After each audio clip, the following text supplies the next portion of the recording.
Bienvenidos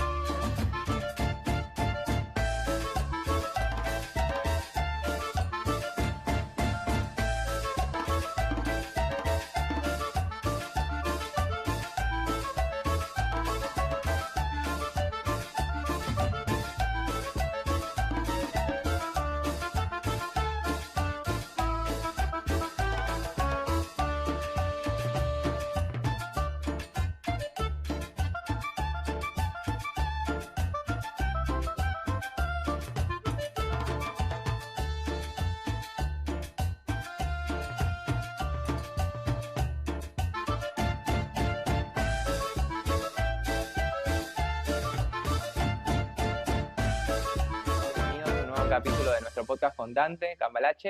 En esta oportunidad vamos a estar debatiendo un tópico de extrema relevancia como es el orden internacional. Y más particularmente vamos a estar debatiendo junto en esta oportunidad a Milena Wagner, una amiga de la casa, el orden internacional liberal y su aparente y posible caída y, bueno, eventual reemplazo por otro tipo de orden. ¿Cómo están, Dante? ¿Cómo está, Mile? Muy bien, gracias por introducirnos. Bueno, lo primero que me gustaría empezar a debatir, como para romper un poco el hielo, es ¿qué consideran ustedes por orden internacional? Ya que a la vista hay un montón de definiciones en la academia. Bueno, Miren, no sé si querés arrancar vos. Sí, bueno, como bien dijo Facu, existen diferentes perspectivas que nos ayudan a entender cuál es esta noción de orden. Las dos grandes corrientes de pensamiento dentro de la teoría de las relaciones internacionales son el realismo y el conocido liberalismo y, bueno, sus versiones neo. Yo les voy a explicar lo que más o menos hablaría el realismo estructural o el neorealismo, cuyo principal, cara es el autor Waltz. Él explica que el sistema internacional está compuesto por, bueno, una estructura y unas unidades interactuantes, ¿verdad?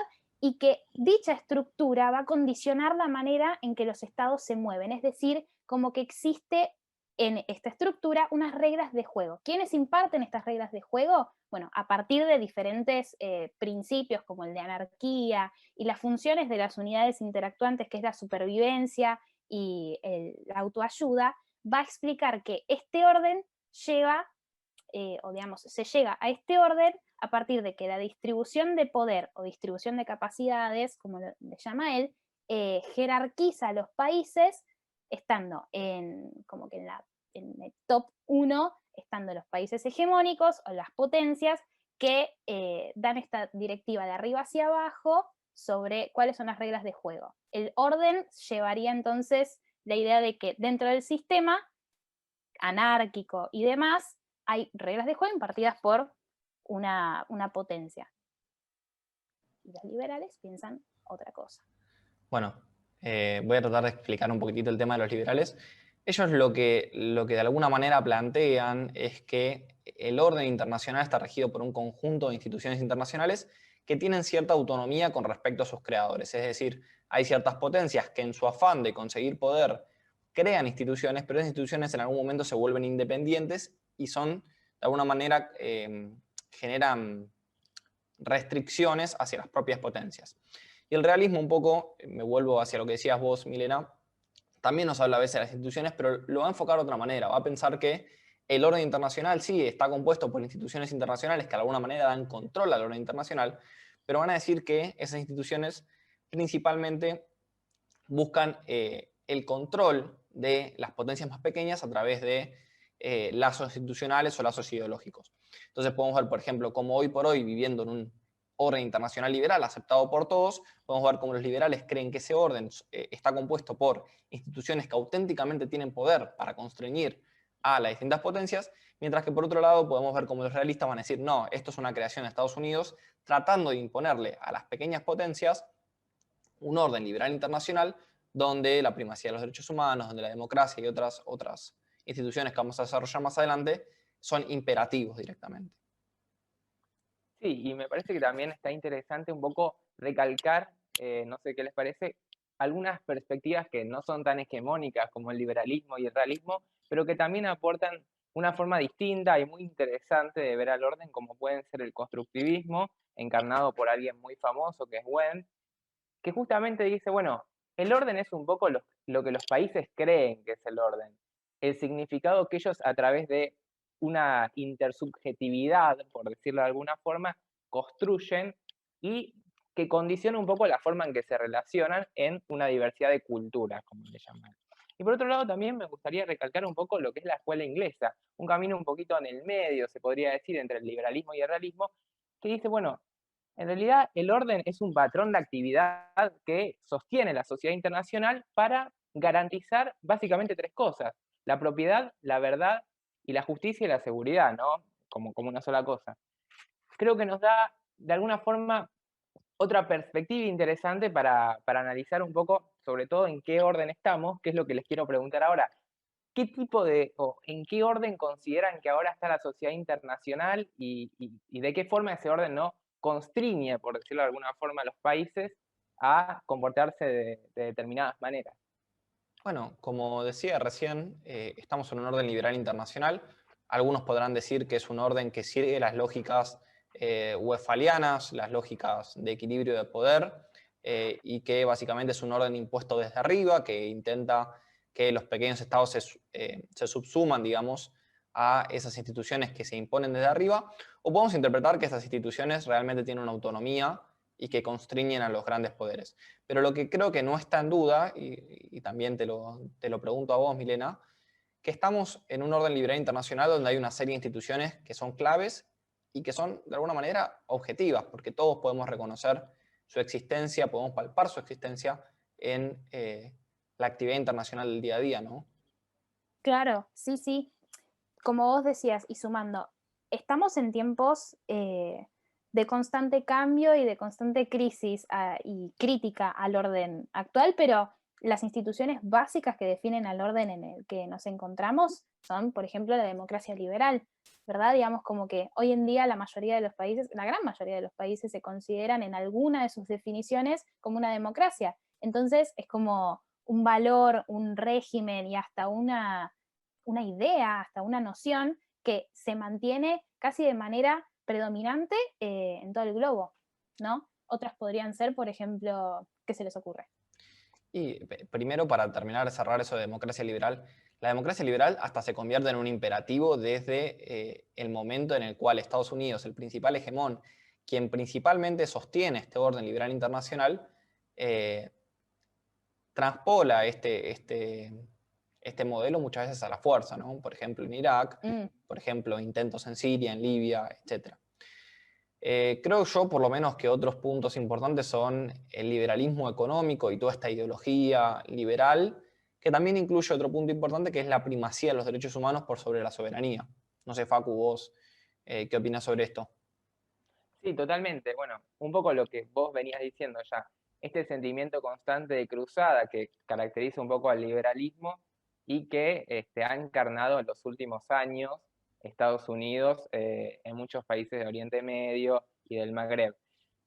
Es esto que dice un poco Mersheimer, ¿no? De que el orden liberal en definitiva se construyó y se fundamenta en torno a una ideología, ¿no? Que le da cierto sustento, cierta trascendencia y que condiciona la forma en que se expande y se piensa desde el centro de poder, que en este caso es Estados Unidos. Y lo que les quería preguntar ahora es, bueno, ¿desde cuándo ustedes piensan que estamos en este orden? Así para empezar a girar un poco la bola. Este orden podría decirse que se empezó a construir un poco después de la Segunda Guerra Mundial, con ciertas instituciones, no sé qué les parece, como la ONU, pero que cobró determinada fuerza, o cobró mayor fuerza, vamos a decirlo mejor, después de la caída de la Unión Soviética. No sé qué opinan. Sí, totalmente. A ver, en primer lugar me gustaría, antes de seguir, como dar un cierre a lo que veníamos diciendo antes para que se entienda la lógica del capítulo. Venimos diciendo que existe un orden internacional, que el orden internacional tiene un paquete de instituciones, la democracia liberal como imperativo, el liberalismo económico, la primacía de los derechos humanos, la importancia de las organizaciones internacionales. Entonces, pensando en eso, o sea, es importantísimo que entendamos primero eso para entender lo que vamos a charlar después, que es, ¿está cayendo este orden o no está cayendo? Volviendo a tu pregunta, Facu, ¿cuándo inicia este orden? Bueno, además de Mersheimer, que es, como introducía Milena antes, un autor realista, bueno, yo le voy a traer una versión liberal para esto, que lo que nos dice es, Bueno, cuando termina una guerra hegemónica, cuando termina una guerra, un choque entre grandes poderes, como puede ser el choque entre Estados Unidos y la Unión Soviética, la potencia ganadora suele tener el espacio para hacer una inversión hegemónica. ¿Qué quiere decir esto? Invertir recursos en crear instituciones que a priori a uno lo constriñen, pero que a largo plazo lo que hace es prolongar mi poder. Por ejemplo, Estados Unidos puede ser perjudicado por normas internacionales que definen que no se puede atacar a otro Estado sin una justificación previa, pero al mismo tiempo eso está garantizando que pequeñas potencias no se rebelen contra el poder de Estados Unidos. Entonces, desde mi punto de vista, el orden en el que vivimos hoy es claramente el producto de una inversión hegemónica de Estados Unidos realizada desde el final de la Segunda Guerra Fría. No sé, Mile, ¿vos qué opinás?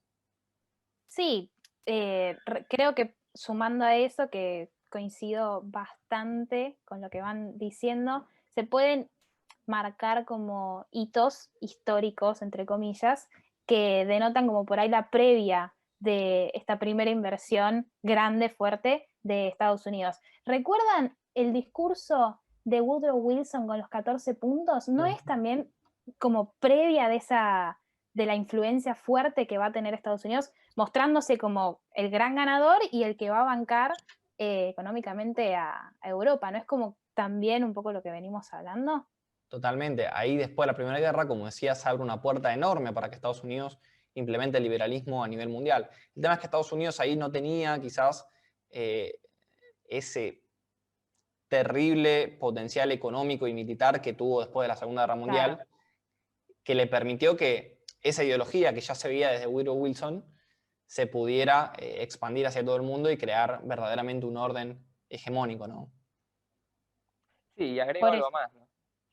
Yo, vos sabés que no estoy demasiado de acuerdo con esta idea liberal de Eikenberry de que de alguna forma se invierta a futuro. Creo que en realidad esa inversión no sucede, sino que en realidad las instituciones terminan siendo un mero reflejo del poder de los estados. Pero sacando eso, también me gustaría traer un poco a la mesa de, bueno, ¿estamos realmente en un orden liberal o quedan resabios o en realidad directamente queda la totalidad de lo que fue el orden westfaliano tal cual lo conocimos hasta, digamos, 1950, 1940? En el sentido es, el balance de poder, la guerra y las relaciones de los estados no siguen siendo como eran en 1648 con Westfalia. Bueno, yo creo que un poco sí, ¿no? Porque la importancia de los estados sigue siendo enorme y la forma en que se relacionan sigue siendo básicamente la misma que hace 200 años. Corremos el riesgo, de hecho, de caer en un solidarismo muy prematuro si pensamos tanto en términos liberales. Y cuando caemos en ese tipo de pensamientos, cuando empiezan a ocurrir los desastres de invasiones armadas que funcionan mal, de imposición de derechos humanos que también funcionan mal, y creo que eso está de vuelta, fundado en un mal entendimiento de en qué mundo estamos viviendo. Puede ser. No digo que sea mala, pero no hay que desacreditar la influencia que tienen otros actores. Digamos, no es el único actor el Estado. Si bien es el que parece el que nuclea todas las relaciones o las interacciones en el sistema internacional, existen otros actores que están empezando a cobrar independencia y que hacen cosas fuera de los niveles del Estado, como que ya se van a un nivel supranacional sin ser sin ser una unidad estatal. No creo que, por lo tanto, podamos decir que el orden westfaliano es, digamos, totalmente identificable ahora, pero sí, para mí es la búsqueda de un justo medio entre las dos miradas, tanto realista como liberal, como para tratar de entender qué está pasando, cuáles son las reglas de juego, pero de nuevo, estamos en un tiempo de cambio terrible. La pandemia, a ver, el mundo no es lo mismo, no es el mismo que hace un año ni que hace 5. La pandemia por ahí creo que nos sacudió un montón el tablero y estamos como que en duda. Pero sí, el orden westfaliano puede ser una manera de analizar por qué pasan las cosas y de criticar, por ejemplo, al liberalismo. Coincido en que hay muchísimas cosas de orden westfaliano todavía y que también hay muchas cosas de liberalismo. Es quizás a veces construcción de un orden arriba del otro y tenemos cosas de las dos, ¿no? Tenemos una importante fuerza del Estado que sigue siendo la base del orden en el que vivimos hoy, pero también tenemos un montón de cambios en cómo se ven las relaciones internacionales, sobre todo quizás también a partir de cómo cambiaron las formas de hacer la guerra y las formas de hacer diplomacia. Debate que da para larguísimo, pero por Sí. respeto a la brevedad, voy a pasar a hacer la siguiente pregunta que nuclea este podcast, para también hacerlo un poco más dinámico. La pregunta clave: ¿está cayendo este orden o no está cayendo este orden? El orden liberal que veníamos diciendo antes, ese paquete de instituciones. ¿Cae o no cae? Sí, pero con sabor te doy la respuesta. Si nosotros, como venimos construyendo hasta ahora, entendemos que el orden está caracterizado por una centralidad en Estados Unidos, es decir, como una unipolaridad, ¿no? Actualmente la polaridad, digamos, no voy a tratar de analizar la realidad internacional a partir de, digamos, indicadores como muy simples. Es compleja y hay millones de dimensiones en las que Estados Unidos, a partir de la visión crítica que estamos teniendo, actualmente está perdiendo en varias áreas su influencia, su poder, podríamos decir, como que las capacidades se están distribuyendo en muchos otros lados. Digamos, existe como, hoy en día hay un autor que lo explica como una simetría, ¿no? Como que hay diferentes maneras de ver el mundo, diferentes maneras de entender cómo se maneja la economía y los derechos humanos y demás, que hacen que se socaven las acciones unilaterales de Estados Unidos y se empiecen a diversificar las fuentes de poder. Por ejemplo, sin más decir, en la disposición de recursos naturales y energéticos, que Estados Unidos medio que se viene atrás con las energías renovables, por ejemplo. Es como un área que en el orden hegemónico de Estados Unidos, medio que no sigue mucho la teoría. Mismo Digo, siguiendo esta línea que decís vos, están surgiendo potencias en términos económicos y términos militares que ya son iliberales. Por ejemplo, China y Rusia son dos potencias que no siguen la democracia liberal, son poderes que, por ejemplo, ante golpes de Estado no se pronuncian en el nivel internacional, que no tienen problema con negociar con países con todo tipo de regímenes. Son potencias que, en fin, están preocupadas por otro principio que es la soberanía nacional, quizás un poco desprestigiado a partir del orden liberal internacional. Yo lo que creo es...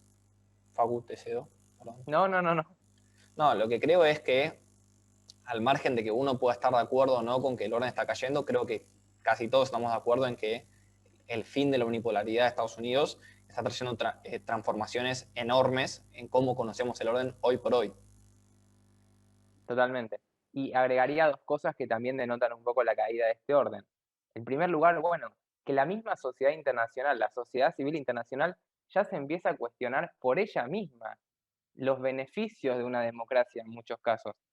Hay un texto bastante conocido de un autor chino llamado Zedong que justamente dice, bueno, se le pregunta a muchos millennials, incluso que viven en Estados Unidos, qué piensan de la democracia y realmente están bastante decepcionados y creen que quizás con otro tipo de regímenes similares al chino podrían tener un crecimiento económico mucho mayor y no haber caído en crisis como la crisis del 2008. Y hay algo más también, ¿no? Que está un poco relacionado con este tema. A raíz de las crisis económicas que hubo en el mundo, y de vuelta vengo al mismo lugar, la crisis del 2008, hubo un cierto resurgimiento del nacionalismo dentro de los estados y del proteccionismo que claramente fue muy visible con el fenómeno de Trump, pero que ahí no se acaba. Bueno, ahí ya empezaste a dar en la clave con otra cosa que les quería preguntar para que desarrollemos un poquito, que es ¿qué factores están haciendo caer a este orden? El nacionalismo claramente es un punto importante, ¿no? y el cuestionamiento mismo de la unipolaridad que trae la oleada crítica frente a los valores que por ahí está tratando de impartir, ¿no? Que está tratando de formar Estados Unidos, que ya en muchos lugares como que no dan. Claro, mismo, o sea, además de estos choques con el nacionalismo y estos choques con el liberalismo, dentro de las mismas naciones que se consideran liberales, están empezando a surgir líderes no liberales a partir de los efectos no deseados del liberalismo. Por ejemplo, la crisis de refugiados. El liberalismo prescribe que hay que aceptar a todos los refugiados. Bueno, a partir de eso surgieron líderes como Le Pen en Francia, entre otros líderes en Europa, en sectores más de Europa del Este. Ese es otro punto que me parece interesante. Sí, y agrego algo más que también, bueno, van un poco en línea con lo que había dicho Mila hace un ratito. Este cambio en la distribución de poder internacional, de pasar de una unipolaridad, digamos, muy marcada, quizás a fin de los 90 y principio de los 2000, a un mundo que ya claramente no es más unipolar.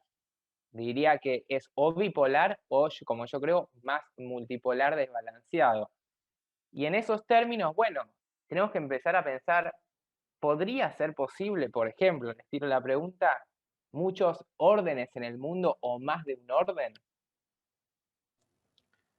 Bueno, la posibilidad en la historia está. Por ejemplo, durante la Guerra Fría podemos decir que habían dos órdenes, un orden socialista y un orden capitalista. Yo creo que esa división en órdenes no es más posible tan tajantemente. No sé qué piensa el resto, pero la interdependencia económica que ya hay entre muchas comillas, bloques, hace que sea difícil una separación tan ideológica y tan, digamos, tajante entre las distintas potencias en el mundo, ¿no? Quiero creer que nos vamos a mover hacia un mundo en el que la cooperación internacional va a ser necesaria, dándonos cuenta de que existe una interdependencia como muy afianzada entre los actores, ¿verdad? Problemas como la crisis climática y demás, crisis, por ejemplo, de las diferentes diásporas de refugiados, incluyen soluciones globales o por lo menos regionales, que sobrepasan los límites del Estado. Entonces, la unipolaridad me parece corta para este tipo de problemas. Interdependencia, interpolaridad, multipolaridad, son creo que soluciones como más realistas. Realistas Y no por la teoría, pero realistas te por lo real. pregunto, ¿vos creés, o creen, mejor dicho, que, digamos, ese orden que igual va a seguir rigiendo, o ese orden más de gobernanza global, si se quiere, que va a seguir marcando la agenda, va a tener las características o va a mantener buena parte de las características y las instituciones que tiene actualmente el orden dirigido por Estados Unidos? ¿O China va a intentar inmiscuirse, por ejemplo, cambiar buena parte de las instituciones, cambiar la forma en que se relacionan los países? Todo suyo. Bueno, respondo un poco yo, después le cedo un poco la palabra a Milena. Yo creo que primero para que China logre cambiar las instituciones de llano, es necesario que haya una guerra hegemónica donde Estados Unidos y China se enfrenten, cosa que, como dijimos en podcasts anteriores, yo por lo menos veo poco probable. Facu piensa distinto en este aspecto. Pero, al margen de que no suceda esta guerra, lo que puede suceder es que China empieza a construir instituciones alternativas que empiezan a competir contra las instituciones estadounidenses, como puede ser, por ejemplo, el Banco Asiático de Inversiones en Infraestructura, que compite con, por ejemplo, el FMI y el Banco Mundial. De esta manera yo creo que China lo que va a hacer es tratar de sostener de forma realista aquellas instituciones que le son útiles. Por ejemplo, la OMC. La OMC ha sido fundamental para el crecimiento chino, sobre todo desde la década de 1990 hacia adelante. Entonces, esa institución yo creo que China la va a sostener. Otras instituciones, como por ejemplo la primacía de los derechos humanos sobre la soberanía nacional, claramente a medida que China ascienda, se va a ir deshaciendo esa pauta del orden liberal internacional, porque China está particularmente preocupada por lo que es la soberanía nacional. Eso es un poco lo que pienso yo. No sé vos, Mile, qué tenés para aportar. Resueno bastante, digamos, como que empatizo bastante con esto que decís. De todas maneras, sí, creo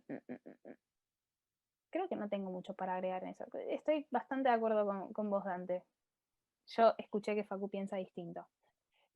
No, no. A ver, yo lo que pienso es que China va a intentar imponer quizás una visión alternativa, no necesariamente mala. Yo de hecho creo que es una visión alternativa mucho más positiva y benevolente hacia los países de no imposición de regímenes especiales, por más que no sean del todo liberales, o ni siquiera del todo, por más que no sean liberales, eh, porque les da cierto margen de autonomía y de maniobra a los países para hacer determinadas cosas. Es un poco esta visión del Guangdao que tiene China, basada un poco en su historia, sus tradiciones y en la forma en que se ve de cara al mundo, ¿no? Lo que sí creo que es interesante como para cerrar ya, para que no nos mates con el tiempo, es, bueno, ¿qué va a pasar con Biden de cara a esta caída del orden liberal o esta supuesta caída y la presión que podría llegar a meter China o eventualmente Rusia para modificar o moldear el orden a su gusto, ¿no? No sé qué piensan. Yo me la voy a jugar y va a quedar el registro histórico.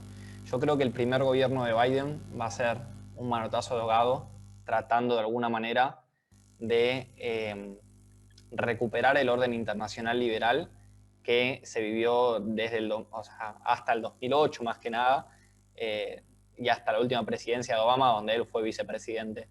Creo que en ese intento va a fracasar, aunque va a tener algunos triunfos parciales. Probablemente logre llegar a algunos acuerdos, sobre todo con el tema climático, pero de alguna manera el ascenso de China se vuelve bastante imparable.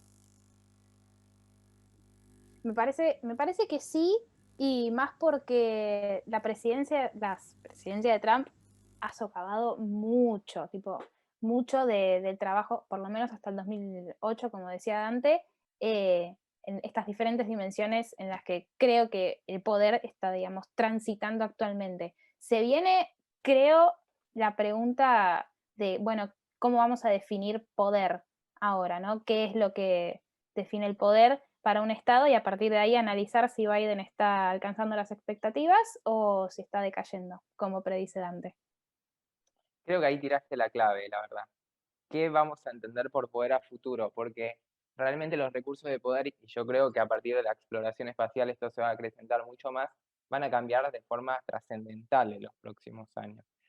Y bueno, yo coincido bastante con Dante en que se va a llevar una política de cruzada de vuelta.